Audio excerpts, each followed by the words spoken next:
wuxuu iga codsaday wasiirkii inaan imaado aan idinkala soo qayb galo shirkan aad ugu yeerteen shirweynaha ansixinta manhajka qaranka Soomaaliyeed. marka waxaan isweydiiyey su'aal ah muhiimadda ay waxbarashadu ku fadhido. waxaan markaa rabaa inaan idin sheego ugu horeyntii idinkoo aad u mahadsan maadan isugu imaanina shirweyne lagu ansixinayo manhaj. waxaad isugu timaadeen inaad qotomisaan ama udubkaad u dhigtaan fikirkii dalka Soomaaliyeed dib loogu hagaajin lahaa.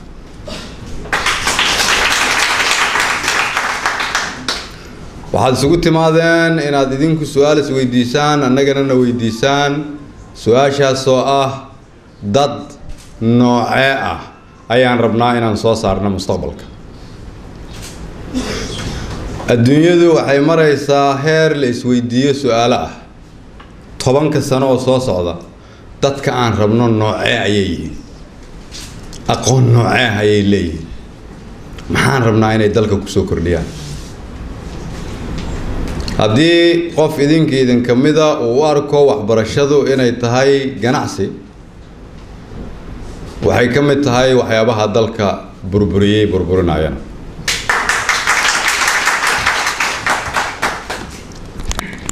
haddii qof idin kamida uu u maleeyo in dalkan dhibaatada haysata looga saari karo in wasiiro la magacaabo, in wasaaradda maaliyaddu ay dhisan tahay, in ra'iisul wasaare uu joogo,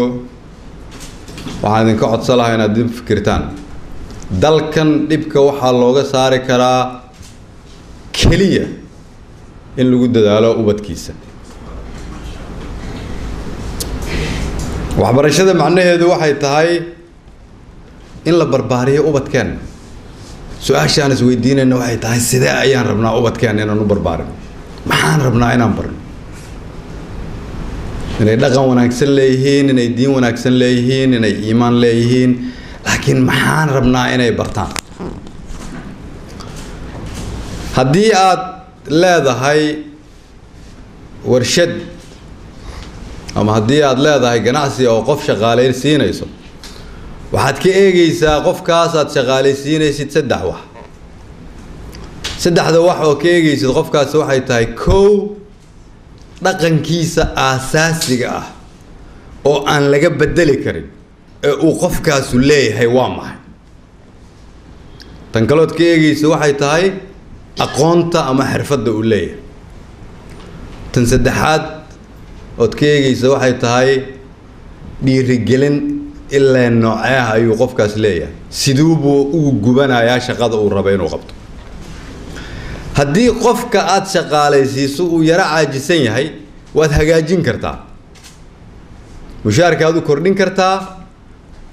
shaqadaad dallacsiin kartaa si uu u farxo. hadduu soo daahi jiray waxaa laga yaabaa maadaama uu madax noqday ama lacagta u badatay inuu soo hormaro.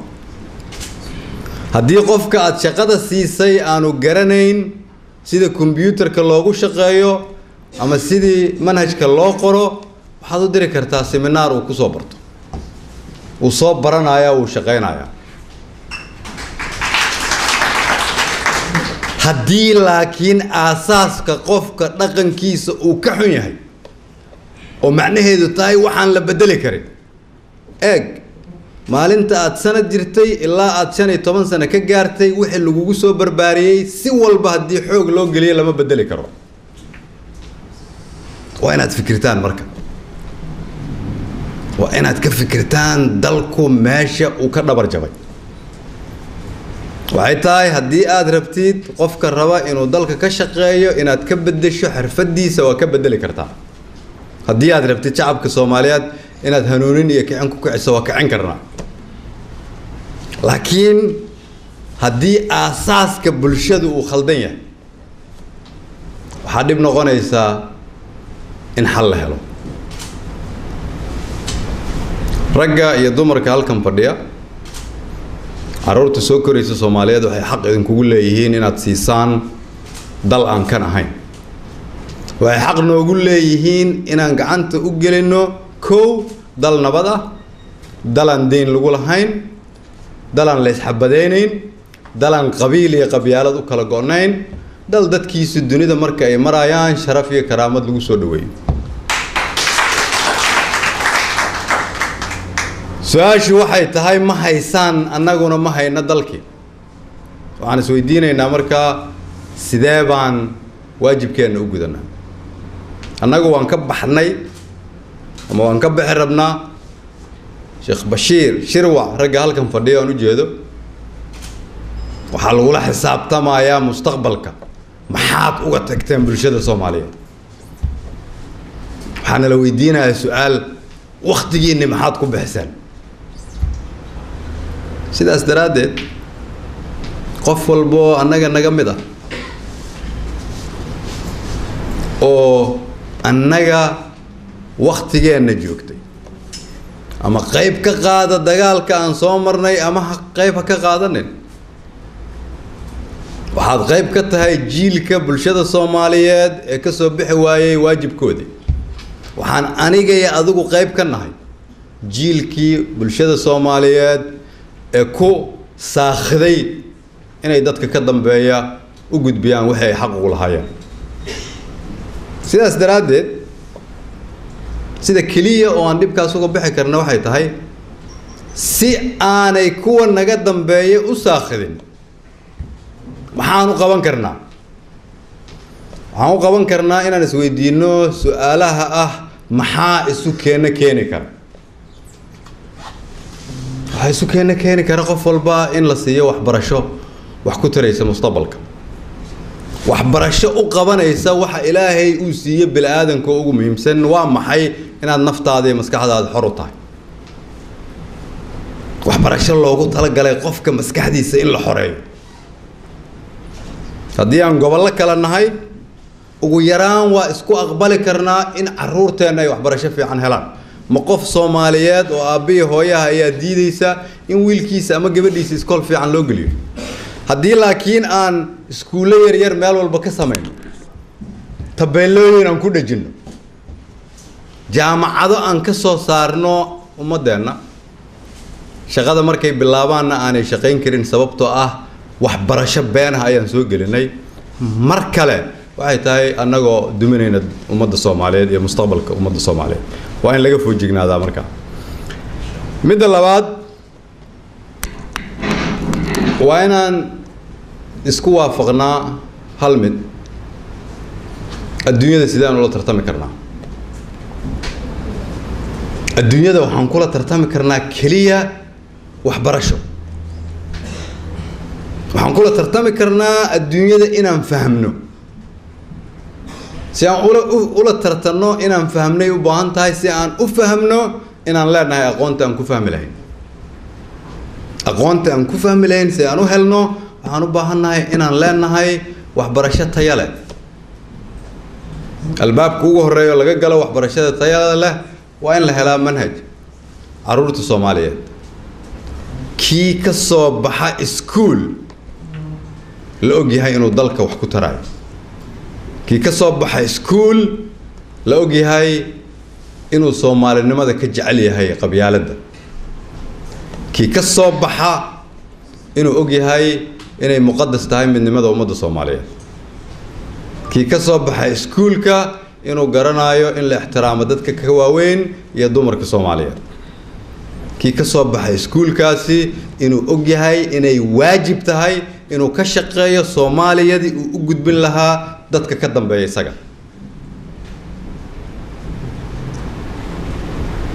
kii ka soo baxay iskuul inuu garanayo in waajib uu ka saaran yahay dib u dhiska dalkiisa iyo dadkiisa marka sidee baan rabnaa inaan u dhisno Soomaaliya ka duwan midda hadda aan joogno waxaan u dhisi karnaa kaliya maadaama annagu aan joognay jiilkii dumiye aan qayb ka ahayn inaan soo saarno kuwa dumista ku bedelaya dhisme kuwa nacaybka ku bedelaya isjacayl kuwa jaahilnimada ku bedelaya aqoon kuwa dulqaad la'aanta ku bedelaya isu dulqaad sidaas daraadeed waxaa muhiim ah in meeshan aan isugu nimid aanay keliya ahaan shir la isugu yimid oo laga kala tago inaan ka fikirno meeshan inay tahay meeshii bulshada Soomaaliyeed laga hogaamin lahaa meeshan inay tahay meeshii ummadda Soomaaliyeed la isaga keeni lahaa dalkeenu waan ognahay wuu burburay rajadeenu waxay ku xiran tahay ubadkeena mustaqbalka waxa kale ku xiran tahay rajadeenu kuweenan halkan jooga oo hadda taagan inaan toobad keeno waxay ku xiran tahay inaan aqbalno inaan saakhidno waxay ku xiran tahay inaan aqbalno inaan dadka anagu kala qaybino waxay ku xiran tahay inaan aqbalno halkan markaan fadhino ka baxno qolalkaas galno inaan qabyaalad kaliya ka sheekeyno waxay ku xiran tahay inaan runta isu sheegno oo aan aqbalno dan gaar ah iyo dan qabiil iyo dan gobol inaan ka hormarino danta iyo qarannimada ummadda Soomaaliyeed marka ugu dambeysana meel walbo martid qof Soomaaliya tahay waxa maalin walba aan ku ciyaarayna waa Soomaalinimada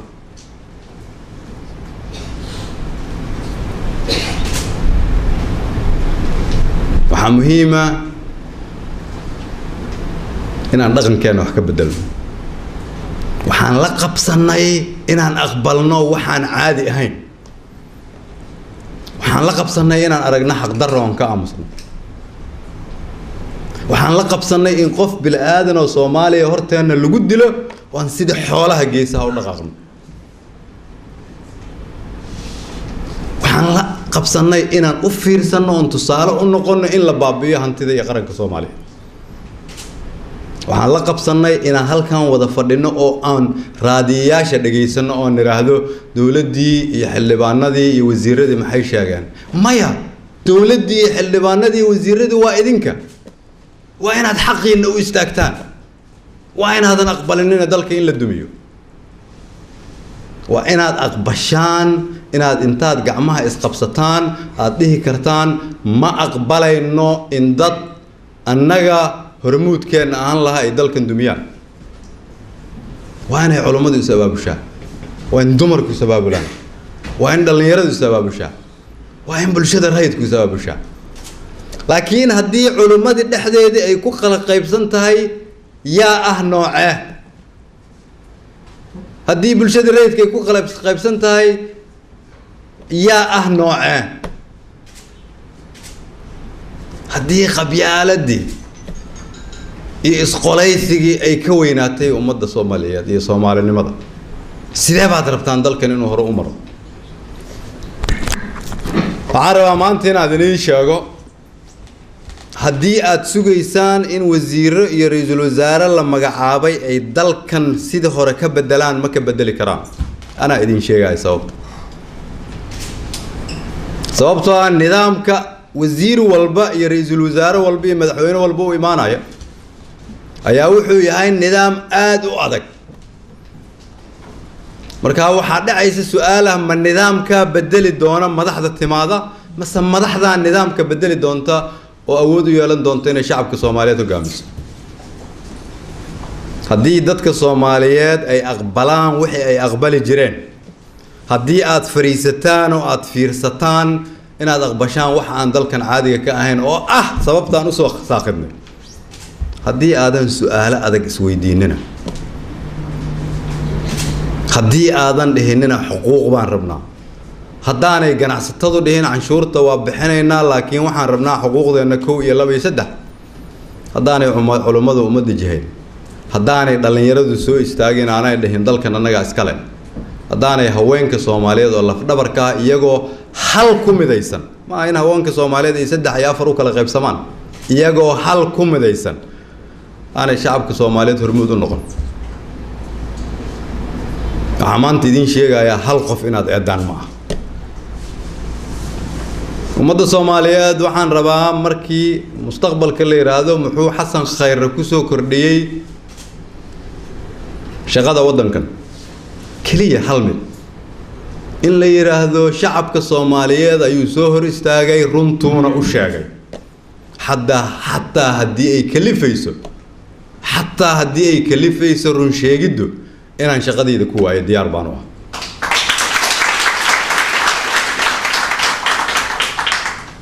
qof walba Soomaaliyeed oo maqlaysa iyo idinkaba waxaan idin sheegayaa haddii aad rabtaan dalkan in wax laga qabto kaligay kama qaban karo madaxweyne Farwaajina kama qaban karo haddii aad rabtaan dalkan wax in wax laga qabto waxaan idinka codsanayaa inaad istaagtaan koow inaad ka bilowdaan carruurta Soomaaliyeed inaad u dejisaan manhajkii lagu bari lahaa idinkoo Soomaali isku soo dhaweynayo labo inaad kulligiin is abaabushaan oo istaagtaan waad la xisaabtantaan dawladda Soomaaliyeed saddex inaad su'aalo is weydiisaan ma dad baan nahay lagu yaqaanay karti iyo sharaf oo magacooda la yiraahdo Soomaali oo taariikhda Afrika iyo dunida laga yaqaan oo sharaf lahaa mise waxaan noqonaa inaan niraahdo hebel xabad baa lagu dhuftay hebel baa ku dhuftay Allah u naxariisto hebelka ku dhuftana waxba laga ma qaban karo waayo hebel iyo hebel baa qaylin doon bas inaad rabtaan dalkan inuu ku socdo haddii ay jawaabtu maya tahay haddii damiiro ay nagu hartay haddii aad rabtaan carruurtiin inaad wax uga tagtaan haddii aad rabtaan sinna inaad u soo celisaan karaamadda iyo ummadda Soomaaliyeed lama sugi karo berito maanta waa inaad istaagtaan maanta waa inaad isabaabushaan maanta waa inaan bilownaa sidaan uga shaqayn lahayn jidadka magaalada sidaan u nadiifsan lahayn guryahan naga dumay sidaan u dhisan lahayn dadka qalbigooda hoose dumay sidaan u kicin lahayn maanta waa inaan Ilaahay ka wada cabsanaa oo qabiilka dhinac isaga dhignaa maanta waa inaan wada aqbalnaa musuqmaasuq iyo laaluushka inuu dalkan dumiyay maanta waa inaan aqbalnaa inaanay adduunyo noo imaanayn dalka noo dhisto qof walba oo Soomaaliyeed oo maqlay waxaan rabaa maanta inaan u sheego inaan hortiina ka qiro inaan anigu diyaar u ahay qaybteeda inaan qabto su'aasha la isweydiinayo waxay tahay marka ma jiraan shacab Soomaaliyeed oo diyaar u ah dalkan inay dib u xoreeyaan haddaad diyaar u tihiin annaguna diyaaran wassalaamu calaykum waraxmatullahi